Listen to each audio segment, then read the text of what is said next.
And then the reason that they drew a star is he was programming them without them even knowing, based on other things. And implicit memory starts in the third trimester of being in your mom's womb. That is your subconscious memory. So literally your body and mind remember that, and therefore it affects you. Your explicit memory, things that you can actually recall, that starts to be formed around 2, 3, 4 years old. That's why it's really hard for you to come up with things when you were 1 or 2. What I do in the third week of this 5-week training program is we use hypnosis. Hi everybody, Jose Luis Morales here. Welcome back to another episode of the Morales Group Show.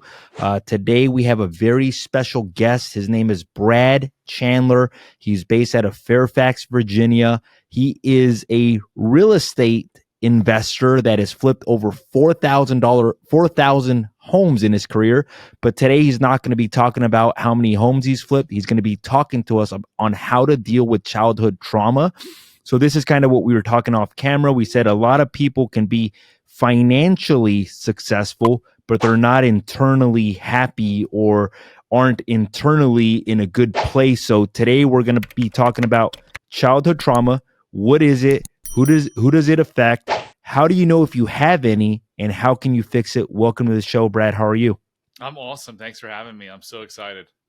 I love it. I love this topic because it's something that obviously as business owners, a lot of us are very hard chargers, but there's a lot of people that die with a lot of money that commit suicide, overdose on drugs, do substance abuse. So I think it's an important topic for everybody to cover. For the people who don't know who you are, who is Brad Chandler? And then how did you get connected with childhood trauma? Yeah, so Brad Chandler is a guy who read a book on how to buy real estate with no money down when he was in 9th grade, and then bought his first house in 2003 and turned it into a thriving business that runs without himself now. And 2 years ago, trying to get my son help for his anxiety, I was on a Zoom call with a lady, a performance coach, and she said, "You have a tic." And I go, "What are you talking about?" And she said, "You blink profusely. You blink like crazy when you talk about your childhood. You may have some unresolved childhood trauma that's impacting your life and contributing to your son's anxiety." So that's how it all started, Jose. And she said, "You want to come out and work with my ex-Navy SEAL husband and myself in Park City for a weekend?" And I said, "Yeah, I'll do anything to help my son." So we flew out there, and in the course of a weekend, really in just 3 hours, this gentleman took me through an exercise that forever changed me. I came out of that room a completely different human being. What was that exercise, just out of curiosity? Yeah. So lots of whips and chain. No, I'm just kidding. We went back to my childhood, and he asked me specifically, what situations, where was I that I felt like times in my life where I felt like I lacked control or had any type of stress or trauma. So we went back, and what happens, Jose, and I think you made the comment that not very many people are truly happy. 83% of Americans identify as not being, quote, very happy, right? So who could use this? There's very few people listening whose lives aren't affected by childhood trauma. I don't normally use the word childhood trauma because what happens is people like to check out when they hear that. Oh, I didn't have any trauma.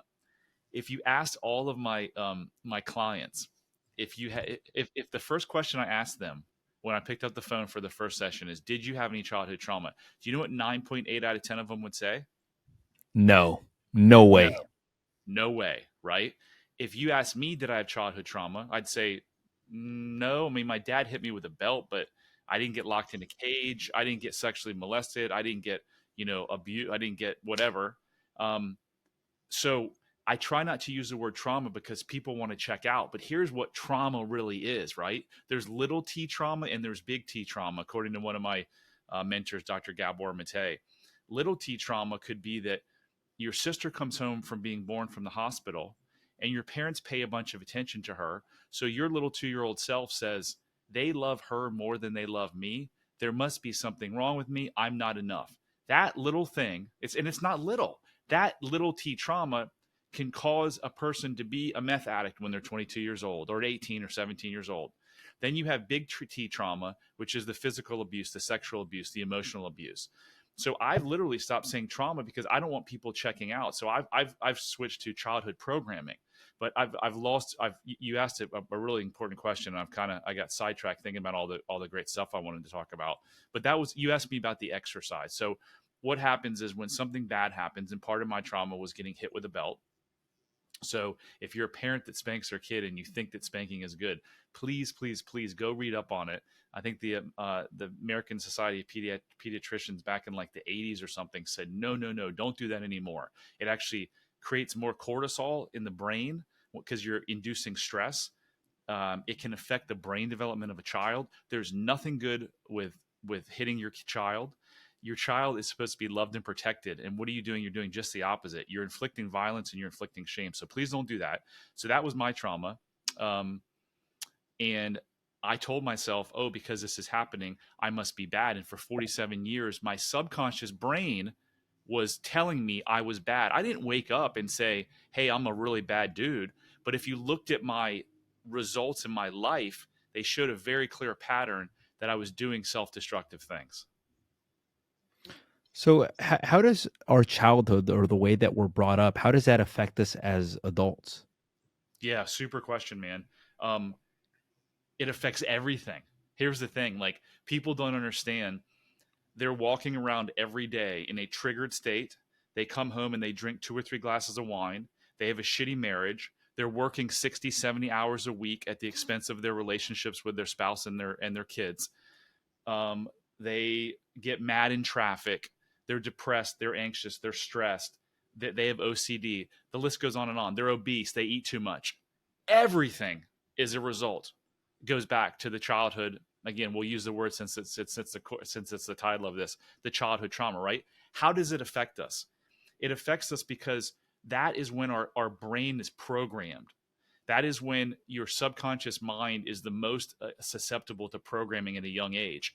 So when something happens that is bad, that you can't control, you then program that in for the rest of your life because your subconscious mind controls 95% of your behavior on a daily basis, right? So when you're in the shower, when you're driving to work, that's all subconscious mind.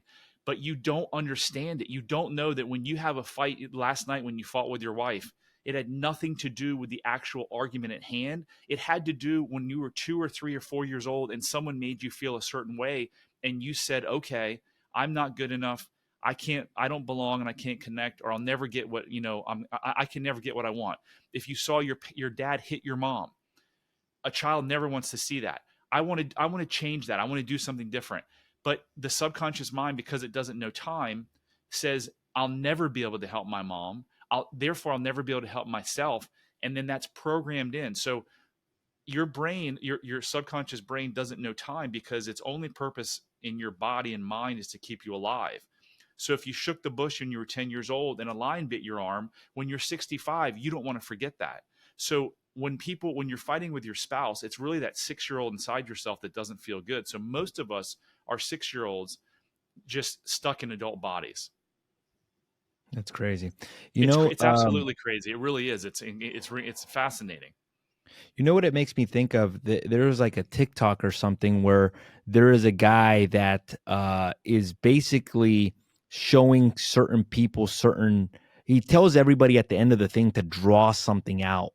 And everybody in the audience, like 80 people, end up drawing a star. And then the reason that they drew a star is he was programming them without them even knowing based on other things. And their logical mind couldn't pick it up, but their subconscious mind picked it up. And literally every single person in the audience drew a star, and they had no idea why they drew a star. And this is kind of what this reminds me of. So how does somebody identify if they have any childhood trauma? Because to be honest, like it seems like wouldn't it be hard to remember if you actually have childhood trauma? Like if you ask me, hey, what was it like when your mom brought your younger brother at 2 years old? I don't think I would remember that. So how does that even get identified? So yeah, you just asked a lot of great things. So our minds have what's called implicit memory and explicit memory. So implicit memory starts in the 3rd trimester of being in your mom's womb. That is your subconscious memory. So literally your body and mind remember that, and therefore it affects you. your explicit memory, things that you can actually recall, that starts to be formed around 2, 3, 4 years old. That's why it's really hard for you to come up with things when you were 1 or 2. So what I do in the third week of this 5-week training program is we use hypnosis. We go into a hypnotic state, then we access that subconscious mind. So on a conscious level, you can't remember that. But I have a lot of clients that in the hypnosis process will actually pull up, hey, I was laying in bed, or I was stuck in my crib and no one was coming to get me. So that was part of your answer. The other answer is, how do you know? Well, you know, if you lack self-love and self-compassion, you were not born with a lack of self-love and self-compassion. So something happened to you in your childhood. I believe, Jose, that 99% of every world problem, including the war in Ukraine, terrorism, our prisons being full, the obesity rate around the world, drug addiction, depression, anxiety, OCD, anxiety, all that stuff, all comes from an individual lack of self-love. So if 3 years ago you would have asked me, hey, Brad, do you love yourself? I'd have said, yeah, I love myself. I got a great life. I got this business. I may have just lost my second wife. She divorced me. But other than that, I'll go find another person. I'll go date some other girls. Like, life is good. Had the boat, was partying. And now that I've gone through this transformation, I look back. I had 2 failed marriages. I had 2 kids with behavioral problems. I used weed and alcohol to feel more comfortable in social situations. I made 5 business mistakes that cost me $9 million. So if I would have listened to the show 3 years ago, I'd have been like, dude, well, I can check out now because I have all the self-love I need. It wasn't true. So I developed a quiz, right? It takes 3 minutes and it's 12 questions. It just asks you, it says, some questions are, do you have trouble being in intimate relationships?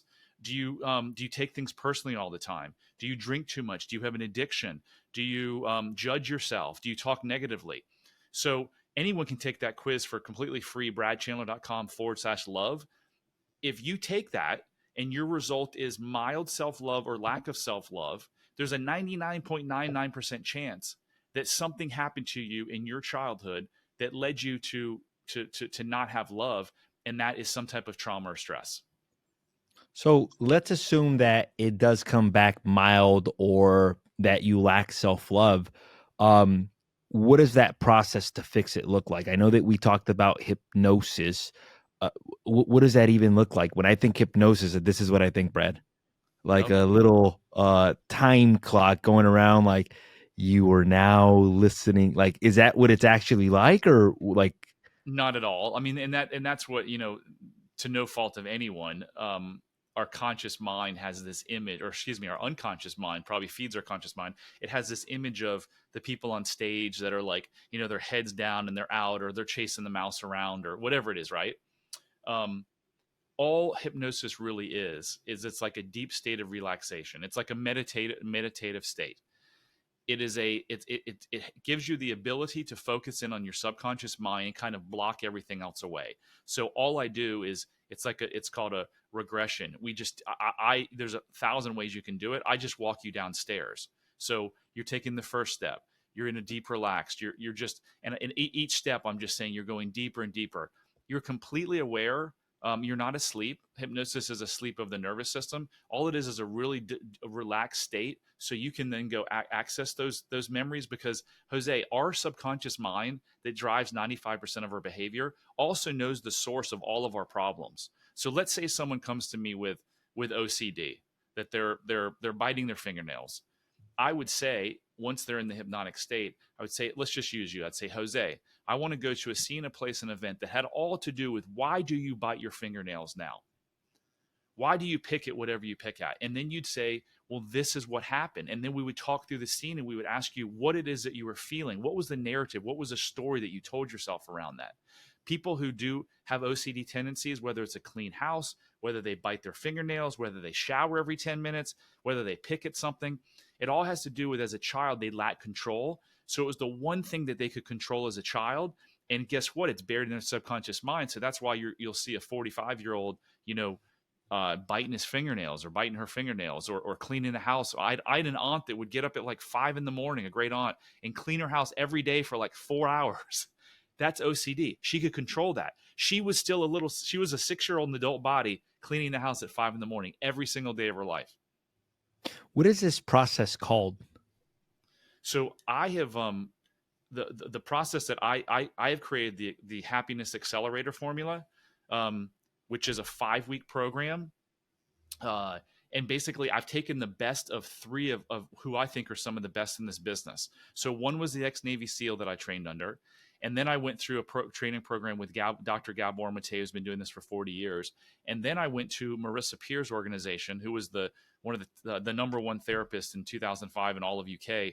In the last 35 years, she has created something called rapid transformational therapy, which is a combination of CBT, cognitive behavioral therapy, NLP, neuro linguistic programming, and hypnosis. So what I've done, Jose, is I've taken all of the best material from those three and I've created this accelerated happiness formula.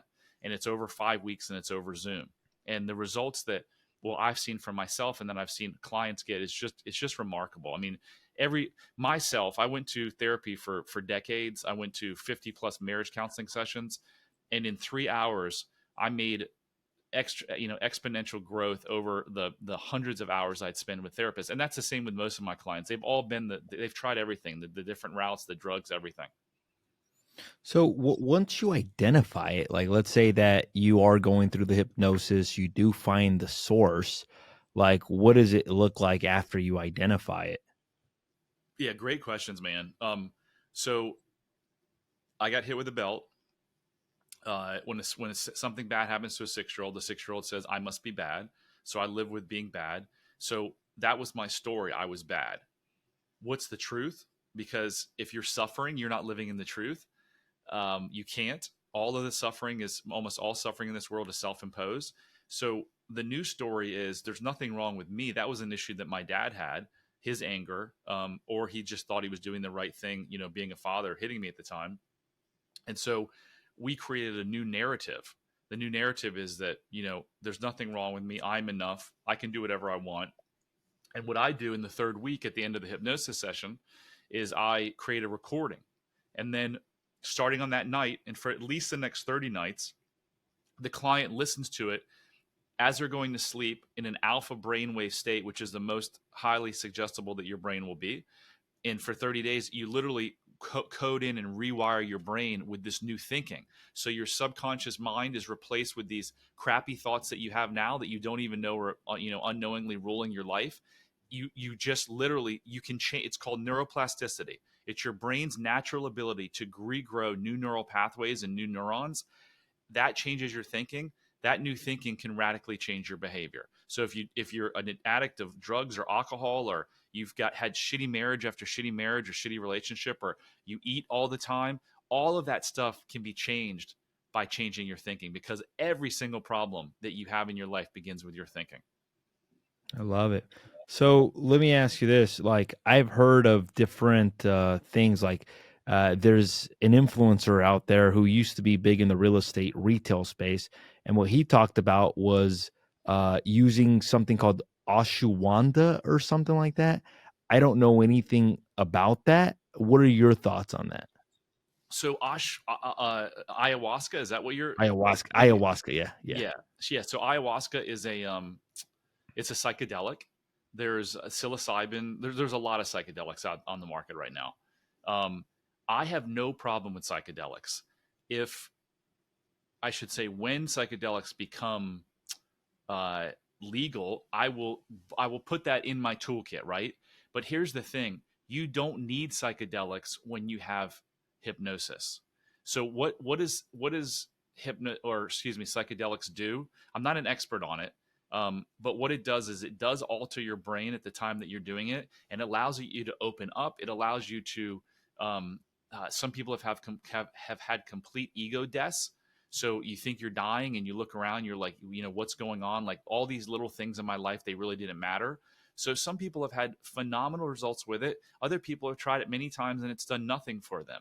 In the grand scheme of things, there's nothing wrong with it. You can't get addicted to it. You can't overdose on them. So if it's done in the right environment, and that means that someone that really knows what they're doing is guiding you through it, I would never ever tell someone to go like buy it and do it on their own, because it can be really really really rough.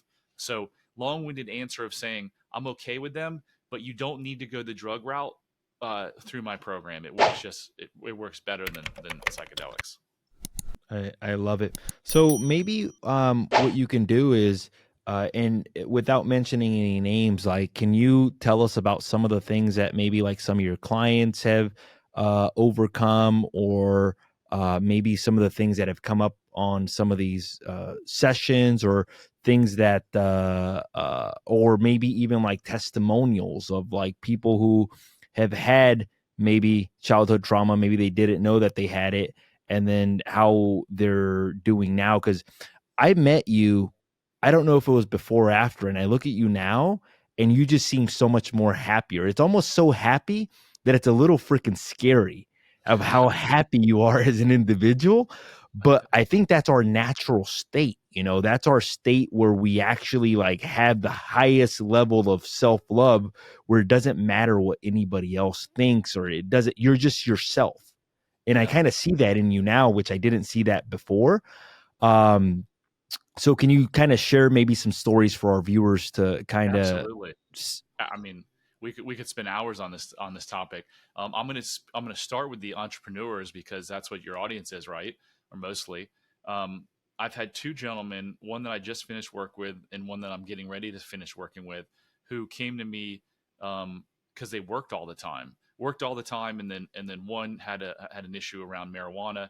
Um, we figured out, and both of those gentlemen were like, childhood was fine, nothing was wrong. Well, that wasn't the case. So they had these issues around not feeling enough, which drove them to work a tremendous amount of hours. Work was their addiction. So instead of turning to some other substances, well, one of them did. They turned to work, right? And when I got them to understand that very if you work a ton of hours, I mean, if you're a workaholic, you have self-esteem issues. Just the bottom line. You're never going to find anyone who works their butt off like crazy that doesn't have self-esteem issues. They're trying to prove that they're enough. When you're not enough, you need more. So Marissa Peer, the lady I mentioned, she's helped thousands of addicts over the last 35 years, and she says she's never met one who felt that they were enough.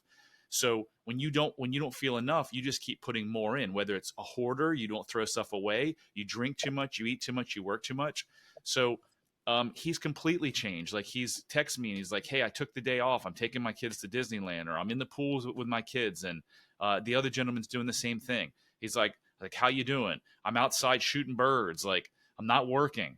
So their lives have changed. I took a lady who actually worked for me, who had severe anxiety, was sleeping 2 to 3 hours a night, had headaches, and after 3 sessions, 3 1-hour sessions, actually that time I wasn't even doing hypnosis. Everything turned around. She's now sleeping 8 to 10 hours. She has a better relationship with her son and her husband. She no longer gets headaches. So I mean, I could go on and on and on. I took a young lady who had OCD so bad that she would pick at her heel. She had a really, really, really rough childhood. And actually, her name is on my site, and she's talked about it on my podcast. So Hannah's her name. She would pick at her heel so bad that she couldn't even walk on it, and it would bleed.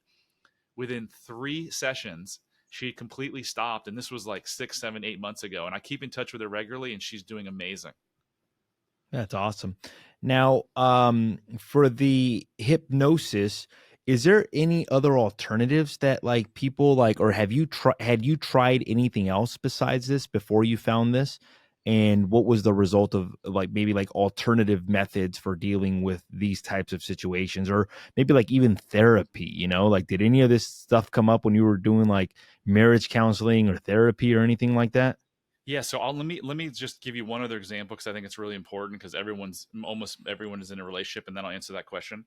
Hmm. Um, if you have problems with your spouse right now, if you're having marital problems or you're in a relationship, the issue is never about the actual relationship with each other. The problem always resides in the relationship each individual has with themselves. So I had a gentleman come to me 6 months ago. 4 or 5, 6 months ago, and his marriage was on the brink of divorce, and never met with the wife, never talked to her, and his marriage is doing amazingly well now because we got his relationship with himself fixed. So that was just a really important thing. So what other things are there besides hypnosis? You just asked me, and what did I do? So I was not in a hypnotic state. Um, I was just in a deeply relaxed state when I went through my transformation. But there are therapy. I mean, the problem with traditional talk therapy, Jose, and it's why we have so many problems that aren't being solved in terms of drug addiction and obesity and depression, anxiety, is they often tend to focus on the symptoms, and they tend to focus on the conscious mind. But remember, the conscious mind isn't creating the problems. So someone said one time that you go to talk therapy and they just ask you a bunch of questions, and it's your friends who give you the advice, right? Go to a therapist and ask for advice. They typically don't give you advice. They just keep asking you questions, right? What the only way to fix mental pain or physical pain is to go to the source. So that's what we do. But back to your question, there's all kinds of there's EMDR, which is it's an eye movement technique. You can use psychedelics. There are other things. I have just found that hypnosis is the most amazing thing there is because it accesses the subconscious mind, which is the cause of all of your behaviors that you want to change.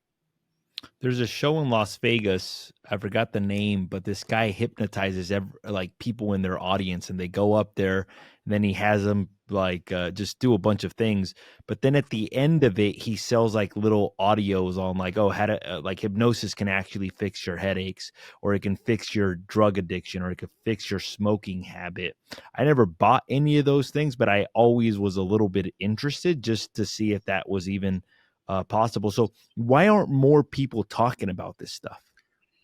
So let me just touch on something you said. Headaches. I've had several clients who had headaches that no longer have headaches anymore.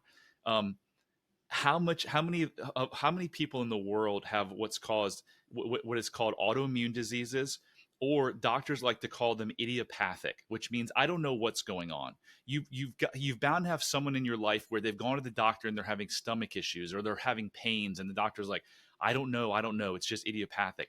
Dude, all of that is relates back to unresolved childhood trauma.